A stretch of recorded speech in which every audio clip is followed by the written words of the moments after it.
I was intrigued with the design language of this unique looking octagon shaped 500-watt fog machine. Jerry back with that theatrically Jerry, and today we are going to be reviewing the portable ZQ10145. Included with purchase is a full color user manual. Definitely keep this. It's going to go over product specifications as well as the IR remote that's included, how to operate it, what's included in the packaging, as well as safety precautions and how to maintain this atmospheric. It's not a super large user manual because there is no DMX control with this machine. You are also getting a IEC power cable. You're not getting a power con, which IEC is kind of something you're going to see a lot with atmospheric, so it's acceptable, but I would have preferred to have seen a power con, but you're generally not going to see them on budget-friendly lights as well as atmospheric, so that's okay. And you're also getting an included IR remote. I would have preferred to have seen an RF remote because RF has a longer transmission, but this one's not bad, and we'll go over that later on in the review. The ZQ10145 is a super lightweight and compact fog machine with a powerful 500-watt heater core. It measures in at 8.9 inches long by 5.8 inches tall, that's not including the bracket of course, by 5.8 inches wide. It's super lightweight at 4.19 pounds, that's with the tank empty, and that's due mostly to its aluminum body. It doesn't feel super durable due to how the aluminum is thinly extruded, but it also doesn't feel cheap like plastic, so it's got a kind of mid-range feel to it. You get two plastic thumb screws here, as well as a metal bracket with M10 mounting holes for attaching a C-clamp to this atmospheric so you can hang it from your truss.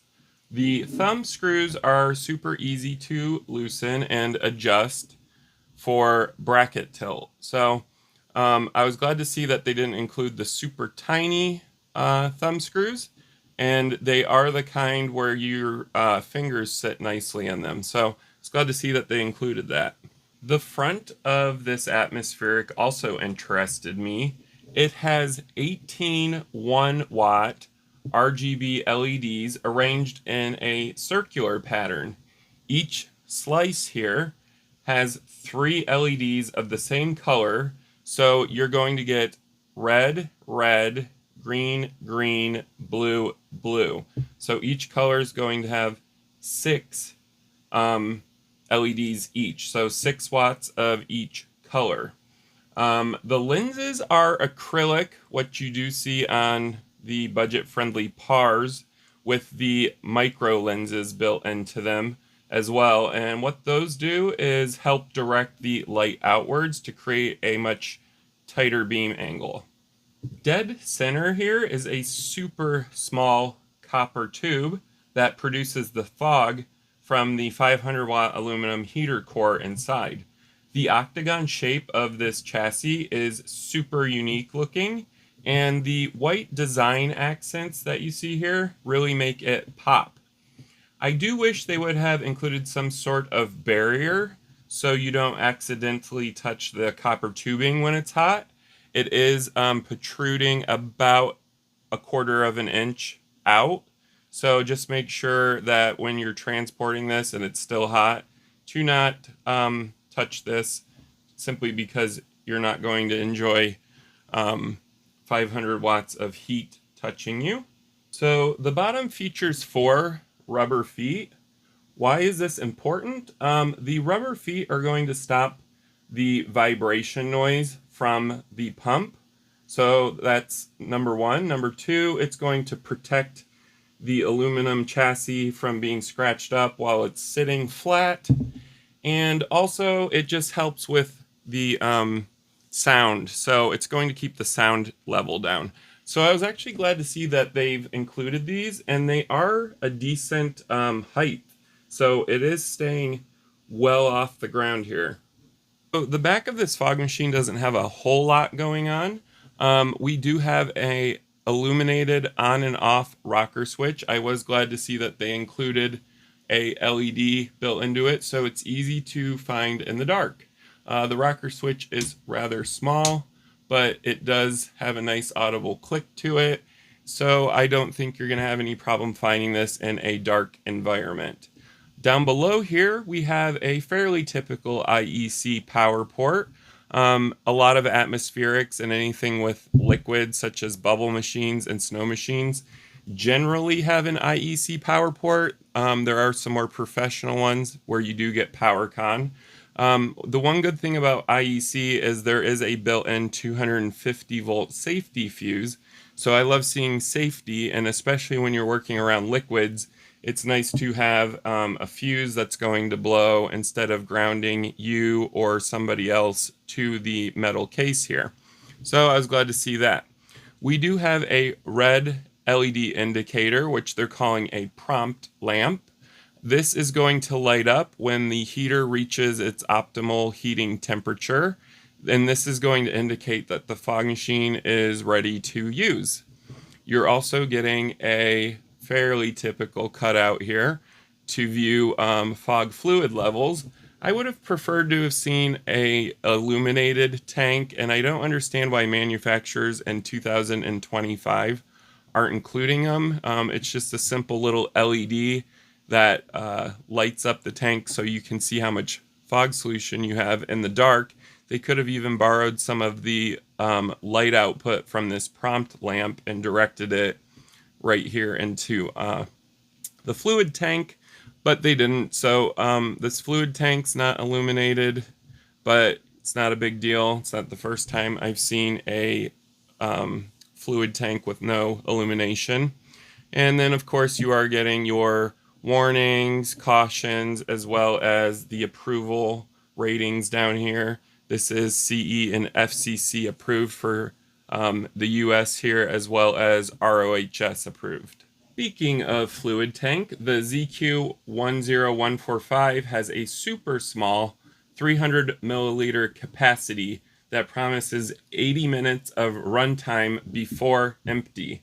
The max output of the heater core is 2,000 cubic feet per minute, so it's definitely sipping the fog solution in this tank.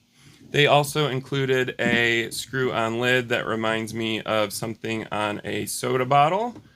And they also included a built-in plastic filter here. So I was glad to see that they included that, because that's going to keep contaminants out of your fog solution. So great design there as well. I actually prefer the plastic filters over the metal ones because the metal ones seem to corrode. So great job there. Just to keep in mind that the lid is definitely screwed on here tight, but don't turn this machine upside down. I don't trust the lid to keep the solution in. So just a heads up there. Also, it is a rather small opening here, so filling your fog solution in this is kind of difficult if you're not a pro at it.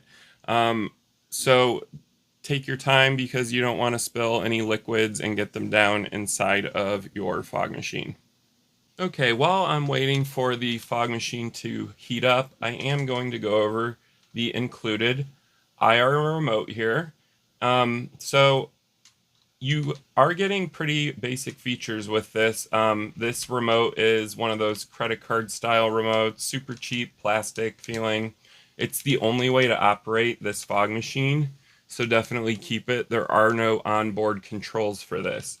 You are getting a battery backup compartment here, so I thought that was cool.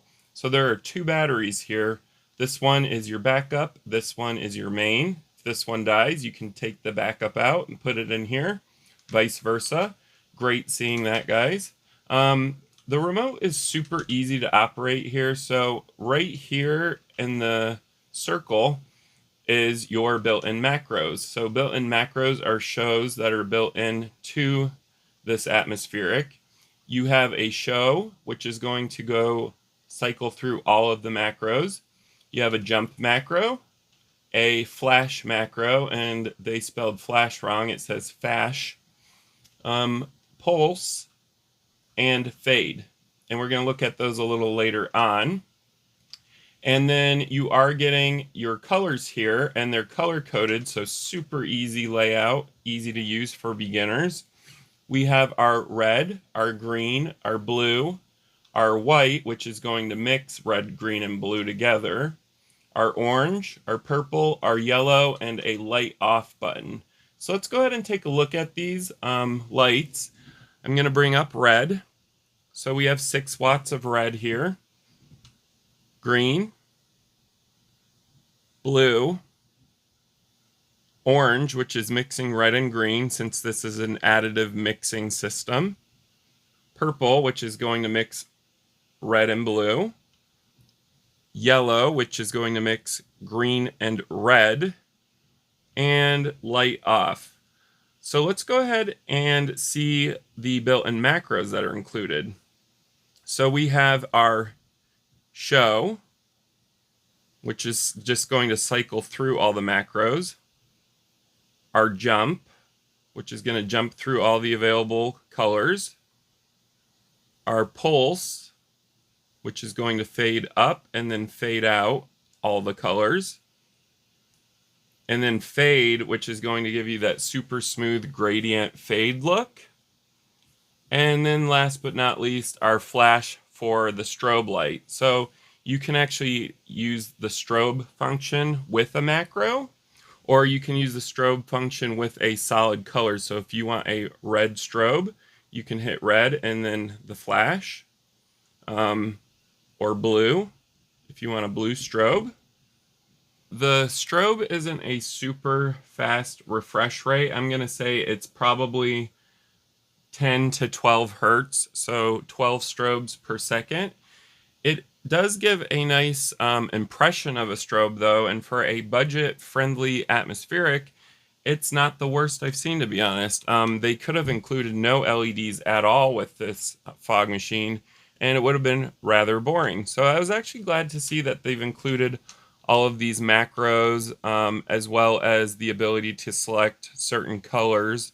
We are going to take a look at this later on with some haze so we can see the beam angle as well as some of the cool built-in effects or macros.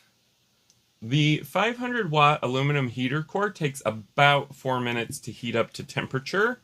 It has a 25-second duration before it needs to reheat. Reheating, I timed at about 30 seconds. So not bad, but not great since we have constant fog machines available out there. But this is a tiny budget-friendly fogger, so I'm going to let that pass. The fog machine is capable of pushing 9 feet out from its nozzle. So it has a 9-foot throw when it's producing fog. So we're going to go ahead and see just how far its throw is.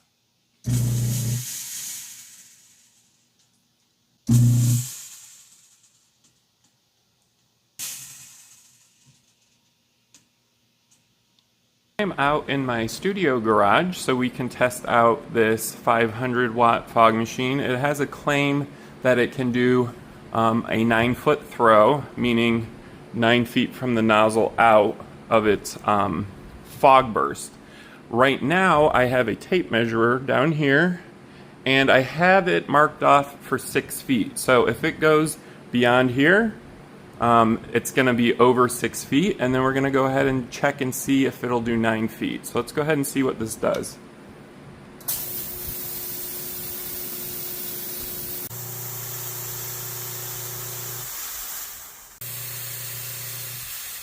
So now we're gonna see if it will hit 9 feet. 9 feet is all the way down here at the end where my fingertip is. That is the tape measure. So let's go ahead and see what this can do.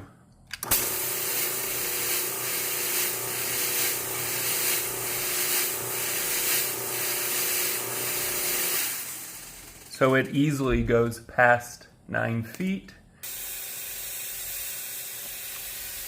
I would say it has an 11-foot throw, so not bad for a budget-friendly fog machine. So you're not getting DMX control with this fogger, which is not a deal breaker for me.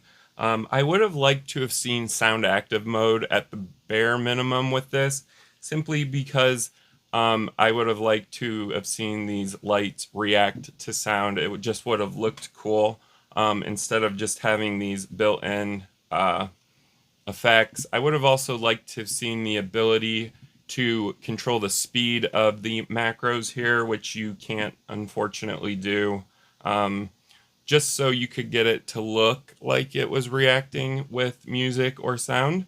But again, this is a budget-friendly atmospheric, so I didn't expect a whole lot of extra features or anything that was going to make it cost more. I did love the design language of this. So it's an octagon shape. It's going to set out from the crowd instead of having a boring rectangular box. That is actually what drew me to this fog machine. So with that being said, I'm going to go ahead and leave a link down below if you're interested in purchasing one of these. If you have any questions or comments about the ZQ10145, go ahead and leave it down below. I do respond to all questions and comments as quickly as I can.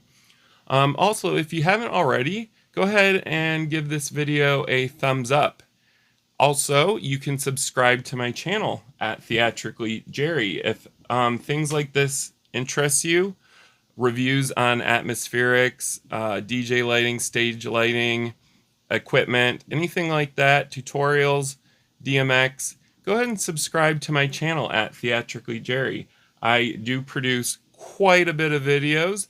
Most of the equipment that I review, I purchase myself, so I am not sponsored unless otherwise stated in a video. I do this simply because I enjoy doing it, and I want to give you guys information on a lot of this equipment that's coming out. So it's just a passion of mine. If you guys like that, go ahead and subscribe. And thank you guys for watching.